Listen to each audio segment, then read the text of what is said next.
Good morning, Glenwood. I'm Kyle. And I'm Carter. Every year on November 11th, we gather as a community to commemorate, reflect, and pay our respects to the brave men and women who gave their lives so that we may enjoy the many freedoms we experience every day in our great country. Although we can't gather as we normally would, we still take the time today to learn a little bit about our past in hopes that we can gain a greater appreciation for the present and inform us as we head into the future.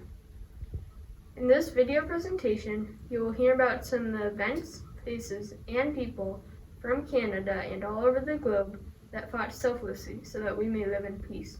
A reminder, this is not meant as a celebratory event, but rather a solemn reflection for all the brave men and women who gave their lives for a brighter future that they would not get a chance to enjoy, lest we forget.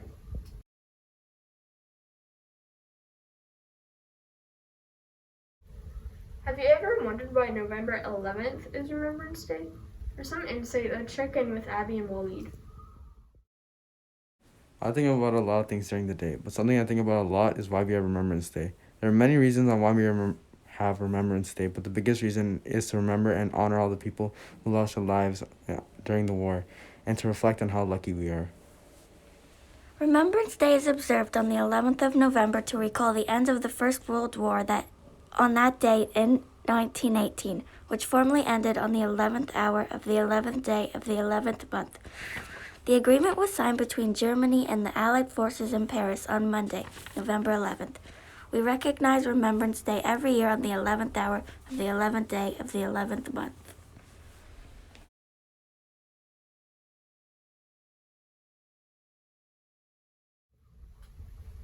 Around the world, Canada is known for being kind and empathetic and caring. It's no surprise that when there's a conflict, we've been there to help. There are many wars and conflicts that we've been a part of, but perhaps the most notable were World War I and World War II. Lenore, Adam, and Usman are going to shed some light on Canada's involvement in these significant global events. In 1914, the Archduke of Austria-Hungary was assassinated. Austria was outraged by this catastrophe, and to get revenge, Austria joined Germany and began an attack against Allied countries. Since Canada is a British colony, we fought on the side of the Allies. Canada fought in a lot of battles in the First World War, and some of the most famous ones were Vimy Ridge, Ypres, Passchendaele, and the Battle of the Somme. On top of that, World War I was the first time that planes were used, making it the first war fought on land, air, and sea. Being a pilot was a very high-risk job, and there were more than 1,000 Canadians in the sky, among them Billy Bishop, Raymond Collishaw, and W.G. Barker. In total, 40 million people lost their lives in World War I. 61,000 of those were Canadians. Canada was also involved in the Second World War. This war involved more than 100 million men and women that were either fighting or working on the battlefield helping the wounded. The war involved over 30 countries as well, mainly including Canada, America, France, the United Kingdom, Russia, and Germany. The countries involved in the war were divided into two sides, the Allies and the Axis. The Allies included countries such as France, the United Kingdom, the United States, and Canada. The Axis mainly included Germany, Italy, and Japan.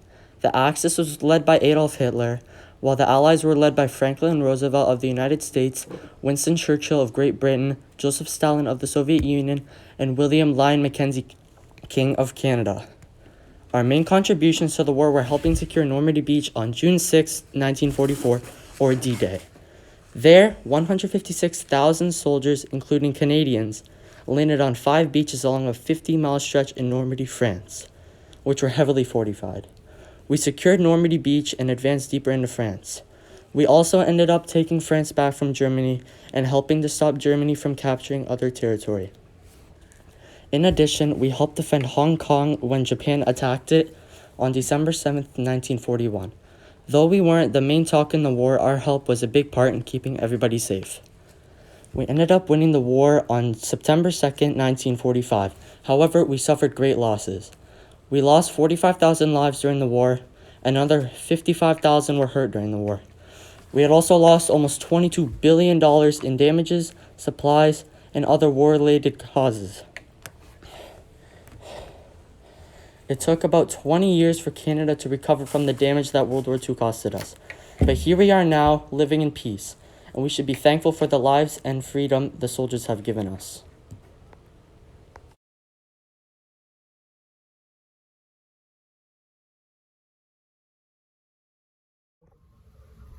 Have you ever been driving through parts of Windsor and noticed that some of the street signs have a poppy on it?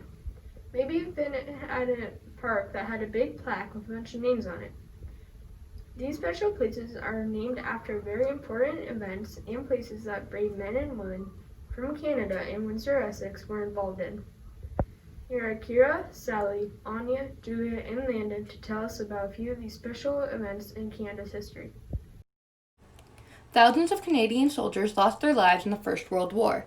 There are streets across Windsor that are named after the battlefields where soldiers fought in honor of them.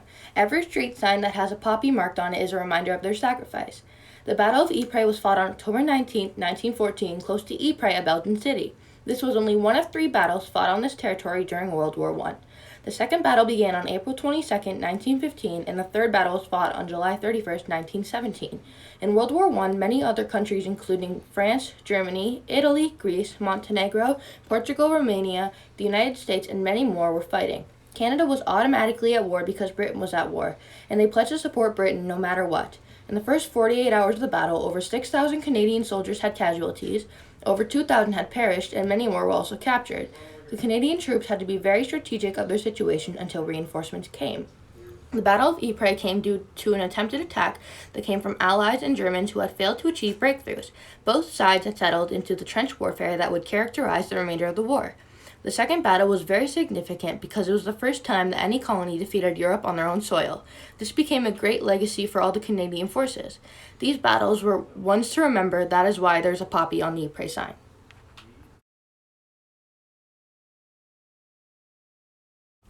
The streets in South Walkerville are named after battles like Amiens, Vimy, and other.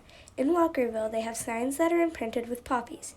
Doug Diet, a captain in Windsor's fire department, gave the city in 2005 a way to remember every day by encouraging the city council to pass a bylaw that would allow the poppy to present on street signs permanently. 5 years ago, generations has passed since these street signs were put up, and I don't think people remembered why they are here, Diet said. The street Amiens was named after a World War I battle that happened in Amiens city in France. The Battle of the Amiens is also known as the Third Battle of Picardy. It led to the ending of World War I.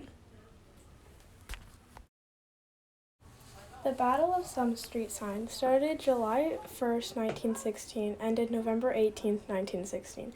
Significance. The Battle of Somme, which took place from July to November 1916, began as an Allied offense against German forces on the Western Front and turned into one of the most bitter and costly battles of World War I. Where the Battle of Somme started in France and moved around to Belgium, the street sign is located near MacDonald Park, Windsor, Ontario. Vimy Street is based on Vimy Ridge, which is a place in the region of France during the First World War. Vimy marked the first all 4 Canadian divisions fought together. At least 3,598 Canadians died and 7,000 were wounded, so it is important to remember them. The Vimy Ridge took place on April 9th, 1917 to the 12th of April 1917. It is Canada's most celebrated military victory. The Battle of Vimy Ridge began at 5:30 a.m. on Easter Monday. The first wave of 15,000 to 20,000 Canadian soldiers, many heavily laden with equipment, attacked through the wind-driven snow and sleet into the face of deadly machine gun fire.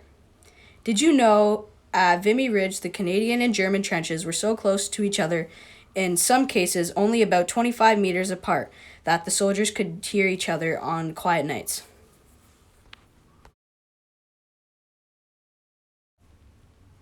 On August 19, 1942, the Allies launched a major raid on the small port of Dieppe in France. The Allies paid a steep price during the raid on Dieppe. Of the 4,963 Canadians who embarked on the operation, only 2,210 returned to England, and many of those were wounded. The Canadian troops encountered fierce German soldiers as they landed. The enemies were waiting for their arrival. There were issues such as weather defects and navigational errors that limited the Canadian troops' attacks and defenses. The beach was extremely narrow and was commanded by lofty cliffs where German soldiers were strategically placed. All these factors contributed to a virtual slaughter of the Canadian troops. Although the Dieppe raid saw many lives lost and soldiers wounded, it still appears to have some positive outcomes for the Allies' improvements in amphibious weaponry.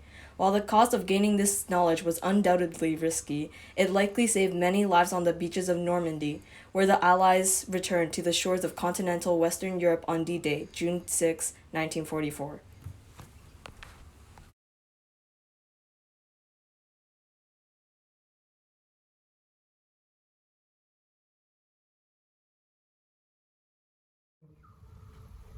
Every year after Halloween, when the calendar turns to November, you start to see them. They appear in jackets of Canadians from coast to coast to coast. The poppy is the most recognized symbol of Remembrance Day.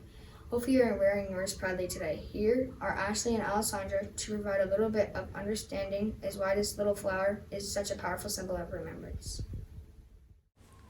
The reason why poppies are used to remember those who have given up their lives in battle is because the poppies were the only thing that grew on the battlefield after World War I ended. The flowers grow in a field in France that used to be a war battlefield. This is described in the poem Flanders Fields. The first poppies were sold 3 years later, November 11th, 1921. Poppies are worn on the left because it is close to your heart. On November 11th, on the 11th hour, 1918, the war ended. So at this time, on this day, we remember.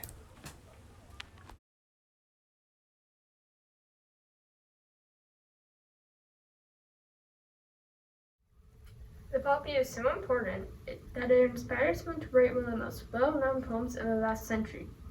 Today at ceremonies across Canada and Europe, the words of this poem will be read. Izzy and Tegan are going to tell us a little bit about John McCrae, who was inspired to compose in Flanders Fields. Bethany, Brady, and Leanne will then lead us through a reading of this powerful poem. Lieutenant Colonel John McCrae was a poet, physician, author, artist, and soldier during World War I. He was a medical officer on the field. McCrae was famously known for writing the poem in Flanders Fields. He was born on November 30th, 1872 in Guelph, Ontario. He passed away January 28, 1918 at the age of 45 from pneumonia. He was buried in Commonwealth War Graves Commission Cemetery, Weimar. Why did John McCrae write in Flanders Fields? On May 2, 1915, John's friend Alexis Helmer was killed in Ypres, Belgium, fighting for his country. After Alexis was buried, wild poppies started to bloom between crosses, marking many graves, which inspired him to write in Flanders Fields. What is the main message in Flanders Fields? The main message for In Flanders Fields is that we must continue to fight and remember the soldiers killed in the war. John McCrae's writing about World War I describes the poppies that grew throughout the fields of graves and soldiers who float above. John McCrae's poem has helped many people around the world remember the fallen soldiers that died in the war.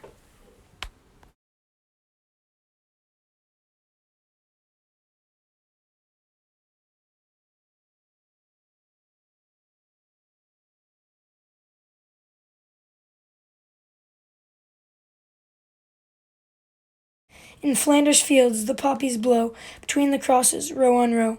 They mark our place, and in the sky the larks still bravely, singing fly, scarce heard amid the guns below. We are the dead, short days ago. We lived, felt dawn, saw sunset glow, loved and were loved, and now we lie in Flanders Fields. Take up our quarrel with the foe, to you from failing hands we throw. The torch be yours to hold it high, if you break faith with us who die. We shall not sleep, though poppies grow in Flanders Fields.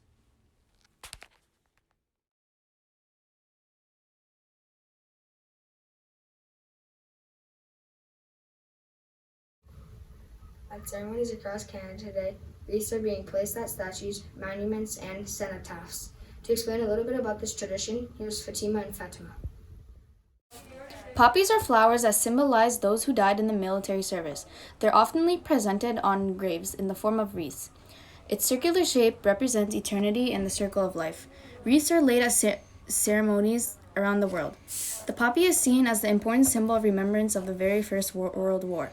The poppy is recognized as the most important popular symbol of remembrance that lies in the landscapes of the very First War.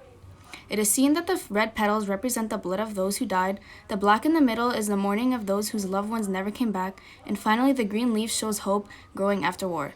Wreaths are traditionally laid on graves and memorials in memory of the dead.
We will close today's presentation with a bugle call, The Last Post.